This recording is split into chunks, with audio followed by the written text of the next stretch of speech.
As we pass the 75th anniversary of the end of World War II, the atrocities and war crimes committed by Nazi-era Germany have become a distant memory to many through the passage of time. However, author and cartoonist Art Spiegelman exposes the many ways in which these memories continue to trouble Holocaust survivors and inadvertently affect their younger generations within his novel Mouse. Spiegelman's father, Wladek, reveals the life of a Polish Jew during World War II as Nazi occupation corrupted European societies. Through the medium of a graphic novel, Spiegelman is able to portray the societal opinion of ethnicity and race during this era, as well as an in-depth outline of what the Holocaust truly was. Even more so, Mouse demonstrates exactly how these experiences affected the survivors of this collective trauma and how post-memory has shaped their future generations. Art Spiegelman, a cartoonist and editor, began interviewing his father in 1978 to create a novel based on his recollections of the Holocaust. While Spiegelman details a disturbingly vivid image of Wladek's experiences, he also questions how these experiences impeded his own emotional development as an adult. Even more so, he reveals the profound connection that this trauma has to the tragic death of his mother, who took her own life after her sole remaining relative suddenly passed away. While Wladek attempts to move on from his past, his relationship with Mala continuously deteriorates due to his turbulent history. Although the two mend the relationship, Mala reveals it is only due to Wladek's worsening health before he passes a couple years later.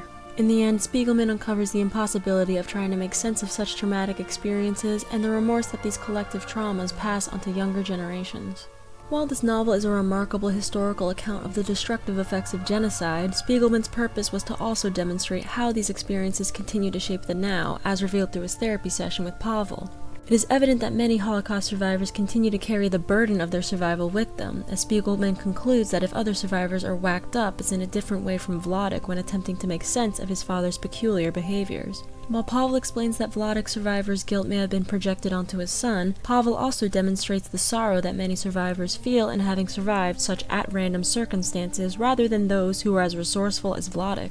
While Pavel undeniably played the role of a father figure after Wladek's passing, it could be said that Spiegelman related more to Pavel's sorrow over the ways in which his father projected his guilt, as Wladek raised Art within a harsh environment and berated him often for smoking while, in contrast, Pavel smokes a pipe with Art during his therapy sessions. Spiegelman reveals that he too is feeling depressed as he recounts his successes atop a mound of deceased bodies. With a growing family and a critical success, Spiegelman feels both guilt and sorrow in remembering the many lives that had suffered and perished before him, despite having been born after these events.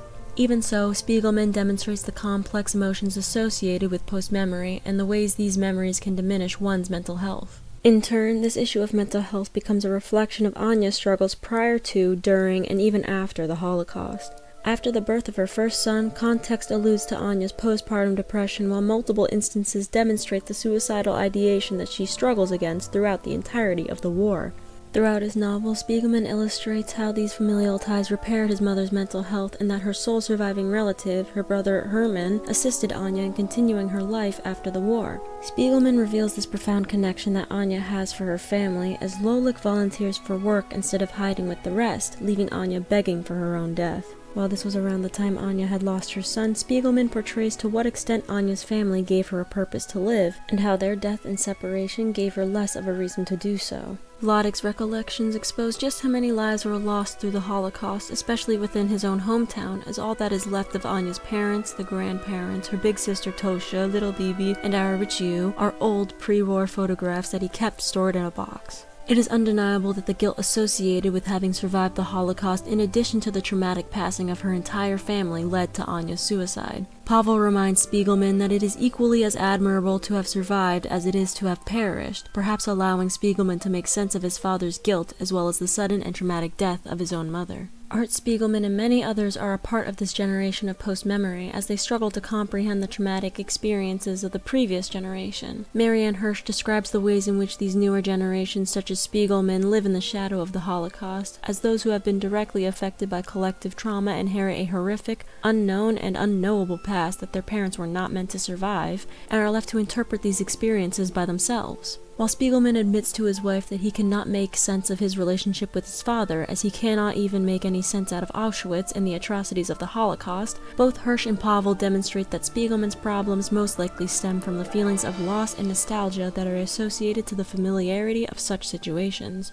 Hirsch further recognizes that many of these memories are only acquired through methods of conversation or photography, which can anchor, individualize, and re-embody the free-floating, disconnected, and disorganized feelings of loss and nostalgia that are connected to these secondhand images and experiences. In doing so, Hirsch allows for clarification as to why Spiegelman was so hurt by his father's confession that he had burned his mother's journals, as they were all that Spiegelman has left of his mother's experiences. Overall, by understanding the ways in which memory and post-memory continue to influence the lives of Holocaust survivors and their children, audiences are able to grasp a deeper comprehension of Art Spiegelman's Mouse.